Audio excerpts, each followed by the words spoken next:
Victory in Europe, the British press and the path to peace in Europe. 8th of May 1945. Europe is at peace. Here's a photo of English troops passing out champagne on the day of Germany's surrender. Although the Second World War technically lasted until September 2nd, 1945, VE Day was the date that marked the end of the conflict, specifically within Europe. Enter a rather unknown figure of the war, General Alfred Jodl, the Chief of Operations Staff for Army High Command of the German Army. Handpicked by Hitler himself, he played a vital role in the invasion of Poland and continued strategic planning all the way through to the Battle of Berlin. Just one day before surrendering, he was awarded the Medal of the Knight's Cross, the highest military award in the Nazi structure. Representing the leader who replaced Hitler after his suicide, Karl Donitz, Jodl signed the document that guaranteed unconditional surrender to the Allies on the 7th of May. He was key in beginning the Second World War. He was also key in ending it. Jodl was executed for his war crimes in the Nuremberg trials in October 1946. Reims, northeast France, the place where the war in Europe came to an end. Jodl is here signing the German instrument of surrender. There were actually two V-Days that are celebrated when remembering the Second World War. The first, VE Day, stands for Victory in Europe Day. Generally on the 8th of May, it is the day when Britain and its allies accepted the surrender of Germany, concluding almost 6 years of war in the European theatre.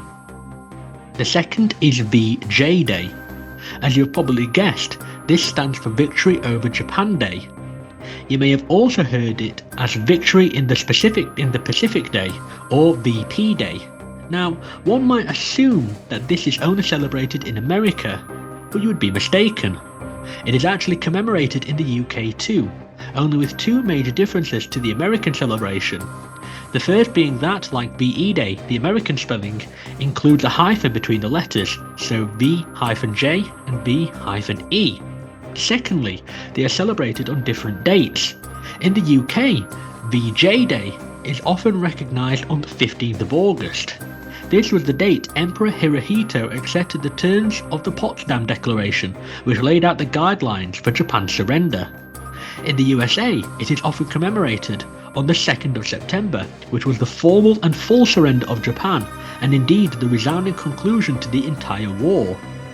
Incidentally, the declaration by President Truman that Japan was going to surrender was on the 14th of August and was broadcast in Times Square in New York. To this date, it is still the biggest crowd ever amassed there. It was also the setting of a very famous scene. Kissing the War Goodbye, as it was later known. August 14, 1945 was previously accepted as the end of the Second World War. This VJ Day celebration in Times Square was the setting for this famous moment. But where exactly does the term come from? One of the earliest accounts in the press was written in October 1944, 7 months before VE Day itself. The Liverpool Daily Post, writing on the 11th, deliberated that America had a V.E plan for international peacetime employment and industry. They were planning for the end of the war, with particular focus on Europe, in order to prepare their reduction in industrial output.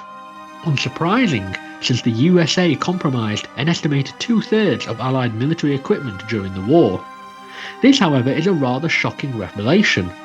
Given the American spelling of the term VE, coupled with the fact America was using it to plan for peacetime industry, it appears that the USA were actually the ones who concocted the term VE and for the use of a post-war plan regarding industrial relations with Europe. So could this be the first use of the term VE? Reading this, two other things might strike you as odd. How did this get through the press?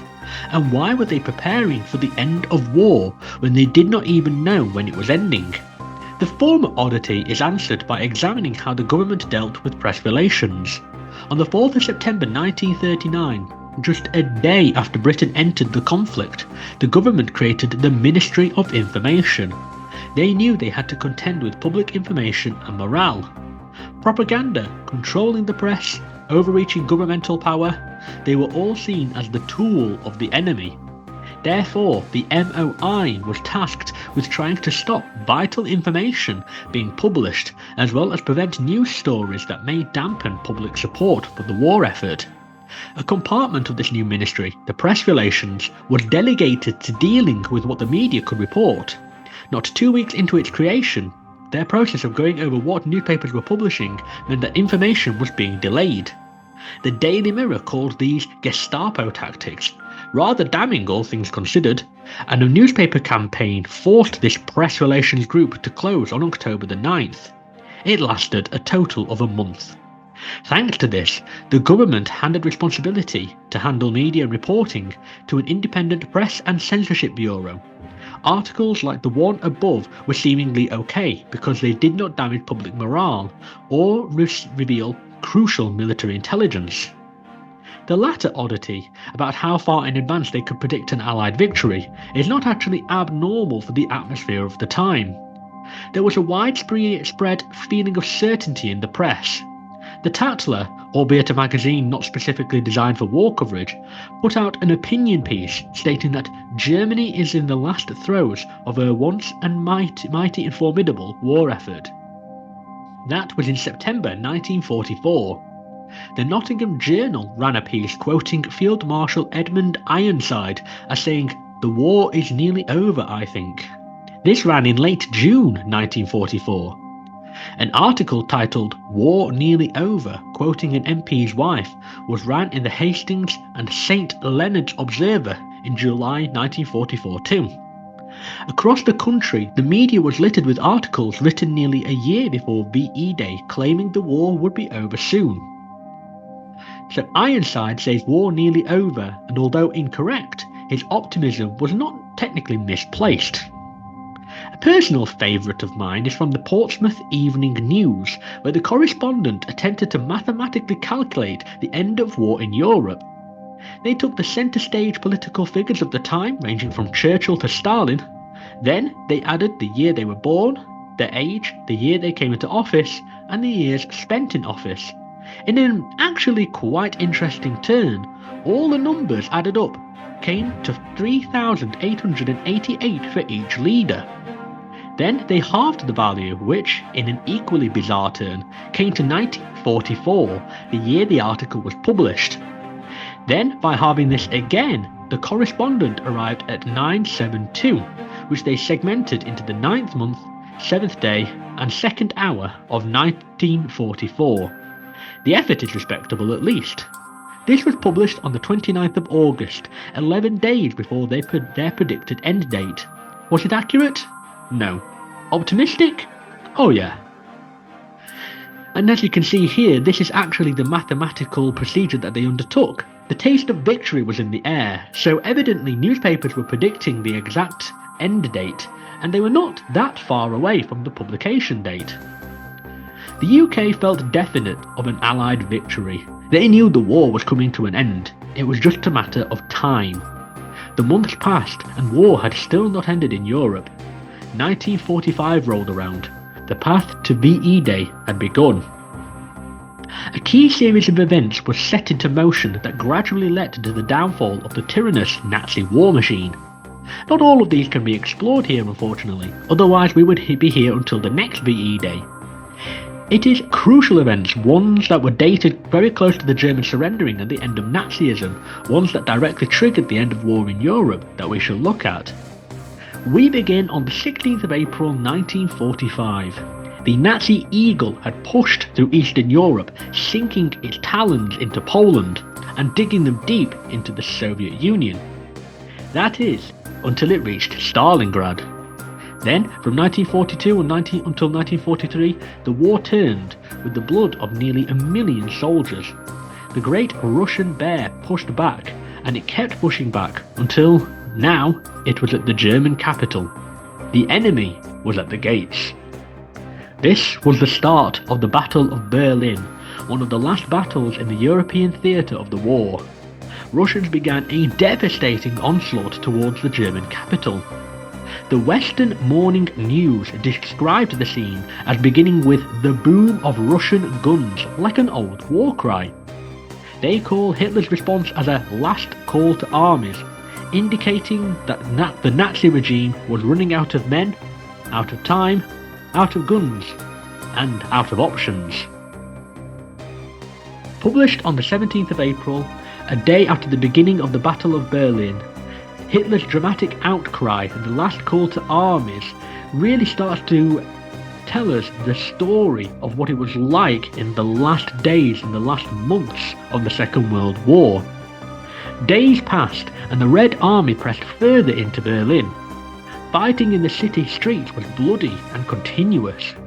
On the 23rd, 7 days after the battle began, the Scotsman reported that the Soviets had captured communities and were pushing towards the centre. The Western Morning News also commented on the Russians and their capture of suburbs. They ran with the rather damning headline of "Berlin awaiting its doom." This was not even sensationalist for the time.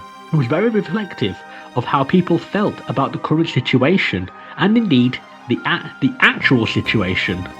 Collapse of the Nazi regime seemed imminent. It seemed people were just waiting for the Soviets to destroy the heart of Nazi Germany. There was no question of if, and just when. It was the 30th of April. Soviets had fought their way to the home of the German Empire, the Reichstag building. Where their parliament sits now, Russian and German soldiers were exchanging gunfire. Bloodshed filled the corridors instead of politicians. The situation seemed hopeless for the Nazis. Hitler, in a pit of chaos and despair, wrote his last will, married his love Eva Braun, and they both committed suicide.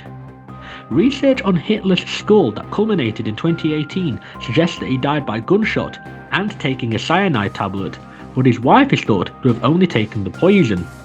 Hitler must have been so desperate not to have been taken by the Soviets for fear of how they would have treated him and how soul-crushing the victory of Bolshevism was for him, that he must have been desperate to die. The BBC was the first media outlet in Britain to find out about his death, but it was on the 1st of May, a day after his actual suicide. The Nazis were keeping things close to their chest still, for obvious reasons. Their leader and spearhead of the Nazi ideology's suicide would undoubtedly have been the nail in the coffin for German morale, and the remaining Nazis still wanted to fight. Via interception of German state radio, an operator named Karl Lehmann from the BBC heard an announcement that the Führer had died fighting Bolshevism. Very fitting for Nazi propaganda. Newspapers, however, were not so sure. The Liverpool Evening Express ran the headline, "He may be really dead," but claimed details were lacking. The Birmingham Daily Gazette reported that he was either mad, paralysed or dead in an article titled "Night Must Fall." Amusingly, they also added that the astonishing thing is how little seems to matter. The Aberdeen Press and Journal stated that the fate of the key Nazi leaders was unknown and were either dead or alive or sick. They too jested that it does not matter for the moment. In the same article, they also talked of the bankruptcy of the Third Reich. No matter how they reported upon Hitler, their main focus was the end of the war. Everyone knew the end was in sight. And thus in 1944, newspapers were no longer counting down the months. Now they were no longer counting down the months, but were counting down the days. It was the 7th of May 1945. Over the previous 5 years, the Nazi war machine had pushed both eastward and westward, storming through Poland to Stalingrad, now Volgograd, and to Paris, crippling France. Then their forces had been fought back, and their iron fist over Europe slowly lost its grip. Now, once full of might, it was lying weak on its deathbed. Berlin had fallen to the Soviets. Hitler and Goebbels were both dead. After Jodl was president of the birth of the war, he was about to sign the death warrant of it. The German instrument of surrender was signed at 2:41 a.m. at Reims, France. With that, he signed... No, wait. The German instrument of surrender was signed at 2:41 at Reims in France. With that, the Second World War was over in Europe. Naturally, people across the globe were on tenterhooks to hear about what was going on in Germany, and the press were the bridge between the events and the wider world. The Liverpool Evening Express broke the news with the headline, "Dönitz orders surrender," as Dönitz was the acting leader of Germany. It also spoke of how Liverpool and London were actively preparing for Churchill's VE Day speech by enlining specific areas such as Liverpool and Town Hall and Trafalgar Square. The Nottingham Evening Post ran the similar "Dönitz has ordered unconditional surrender," as did the Lancashire Evening Post. The Hartlepool and Northern Daily Mail declared the news in a rather scathing manner, saying the war which Germany launched with such arrogant and ruthless confidence was over. Maybe they were still bitter about that time in 1914 the German Navy bombed them. The Dundee Courier raised the point that the Japanese were still in the war. In fact, as they reported, Togo, the Japanese foreign minister, claimed the German surrender was a breach of the treaty they signed before the war. Japan felt betrayed by Germany for leaving them to fight the war on their own. This article is a stark reminder that this was only the end of the war in Europe. There were events in the near future that would change the course of history and bring a weapon to the world unlike anyone had seen before. For now, however, the press had done their duty. They had told the world that the Germans had surrendered. They had told the world VE Day was here. And so, newspapers across the country broke one of the most crucial stories of the 20th century, the surrender of Nazi Germany. 3 p.m, Tuesday, 8th of May, 1945. Winston Churchill stands in front of a zealous crowd, where he makes a radio announcement declaring the war is over in Europe. From that moment onward, the 8th of May of every year shall be known as VE Day. He made his way onto a balcony, wearing his trademark suit and black hat. He was greeted by cheer and applause. Churchill brought the news that everybody already knew, but just needed to hear from the Prime Minister. "We have never seen a greater day than this," he told them, and they hung onto every word, responding with thunderous cheer.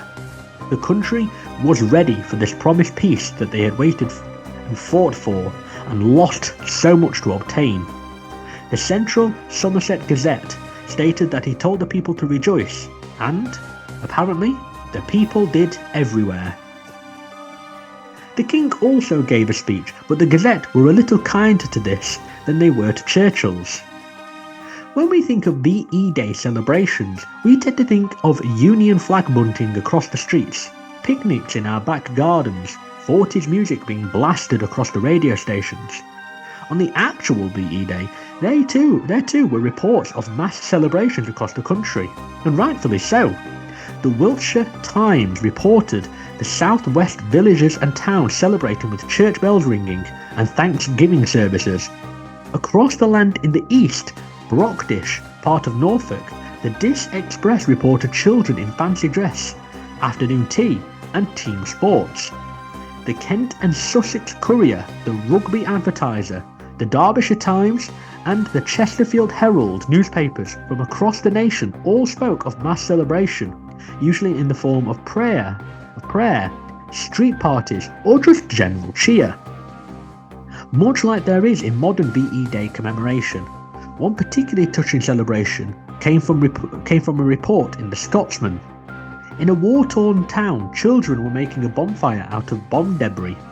Despite all the damage, the people still put out decorations, even decorating the bomb shelters. They now knew that they could recover, and even though they had to rebuild, now was the time to celebrate. Celebrations like we have today were also carried out on the actual VE Day, albeit we have much better living conditions thanks to those who served. VE Day did not come for some of the occupied territories until the 9th of May though. We shall take a look at the Channel Islands. Just off the east coast of northeast France lie two small islands. If you were to travel south from Bath as the crow flies and travel across the Channel, you would reach Guernsey and Jersey before France. Before being British, they were actually part of Normandy. However, when William the Conqueror took the throne of England in 1066, they became a part of the British Isles, although not technically a part of the UK. However, in 1940, they were subject to cruel Nazi rule. The Channel Islands became the only parts of the British Isles to be occupied by the Germans. Newspapers reporting afterwards spoke of how life was like during the Nazi occupation. It was full of horrors.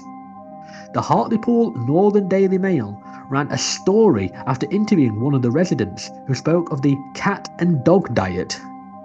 During the winter, residents were so starved of actual food that the German soldiers would often shoot, skin, and eat any pet cats or dogs.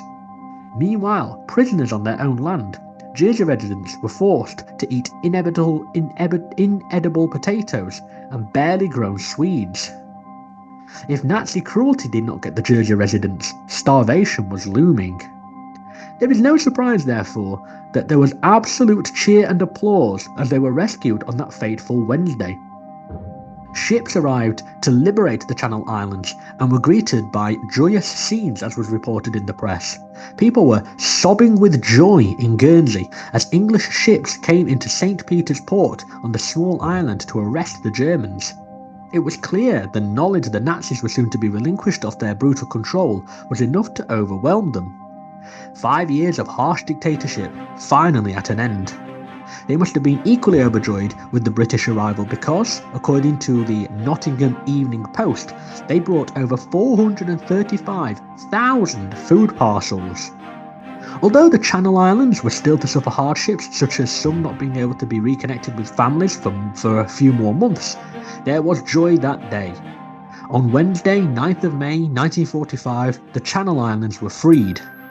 And the word sobbing suggests to us that this was not just a day of happiness, this was a day they never thought would come. We move now to Wednesday, 9th of May 1945, but over in Russia. Wednesday, the 9th of May 1945, was also the date the Russians declared VE Day. It is the date they celebrate it on today. Why a day after the UK and USA? Well, this is tied into the fact that it is also the date of Germany's second surrender. Yes, Germany technically surrendered twice. You see, the man of steel dictator of the Soviet Union, Joseph Stalin, made it known that he did not trust the surrender that was signed by Jodl. He was convinced that it had to be signed by the supreme commander of all German forces, Field Marshal Wilhelm Keitel, in order to prevent any future claim that the surrender was illegitimate. And owing to a delay, this document of surrender was not actually signed until the 9th of May. Since Stalin was the driving force behind the second surrender, this is the reason why the Russians celebrated on the 9th instead of on the 8th, like the rest of the world. According to the Daily Herald, Keitel was furious as he signed. Perhaps this was because he recognised it was a propaganda move by Stalin to claim more ownership in winning the war, or because it was the final nail in the coffin for Nazism at the hands of their nemesis, that was Bolshevism. Or maybe he just had something better to do that day. And this newspaper hints at the obvious. The second surrender was not technically necessary. Although for some, VE Day was not the end of their war. The announcement was official, but not everyone took heed. Although before the war had officially ended, the spirit of Nazism was not dead in everyone's eyes. Enter a Mr. C. Morgan. Fishing was his trade. You would have thought that living in Hull would have been disastrous for him and his ships during the war, what with naval or air attacks on ports and ships. That did not seem to be the case for Mr. Morgan of Hull. That is, until the last 2 hours of the Second World War. The Hull Daily Mail reports that Mr. Morgan's 5-man ship was torpedoed in the last 75 minutes of the war in the last U-boat attack by the Nazis. That poor bloke. So the last U-boat attack of the Second World War happened 1 hour and 15 minutes before the end in Hull. Similarly, some U-boats were still on patrol and unaware that Germany had surrendered when the curtain fell on the Third Reich. For example, it was not until the 14th of May the Belfast Telegraph reported that one batch of U-boats were on their way to Britain to officially turn themselves in. They continued by saying that it was possible there were more. A small crew of Germans unwittingly stuck it out past the surrender date by 5 days. Not all those who fought past the surrender date, however, did so on such grounds. Some wittingly carried out on the fight for Nazism. There were, of course, the Waffen-SS. They were the military branch of the Nazi Party and loyalists to the ideology to the last. Some sections outright refused to surrender, even when their leaders had killed themselves or surrendered themselves, and the walls were closing in. The Liverpool Daily Post and the Newcastle Journal both tell of a 300-men large group of SS soldiers hiding like animals in the Segeberg forest north of Hamburg. Even more horrific was the fact that they were telling others to resist with them by taking up arms or taking down white flags. And those villagers who protested, either because they simply wanted a quiet life again or no longer wanted Nazi rule, were shot. Ultimately, the small group's fate was inevitable. Defeat, much like their cruel ideology. The war was officially over in Europe. It was only a matter of time before it was in the whole world. Even though the war was over, the British press did their duty to inform the world that there were still some cruel fighters clinging on, but were soon to be defeated. We know that following the Second World War, Europe still had hardships and struggle against it in the following decades: the Cold War, wars in the Middle East, and future economic crashes. We do not know, however, what hardships face us today. One article stood out to me the most out of all the ones I read, with a message I think we all need to read today. The Londonderry Sentinel looked to the future rather than the celebrations of the past. It read, "Our job in Europe is no longer to destroy, but to rebuild." They had seen nearly 6 years of destruction and now had to move forward together. We've seen struggle, death and fear together. Now, we must move forward together.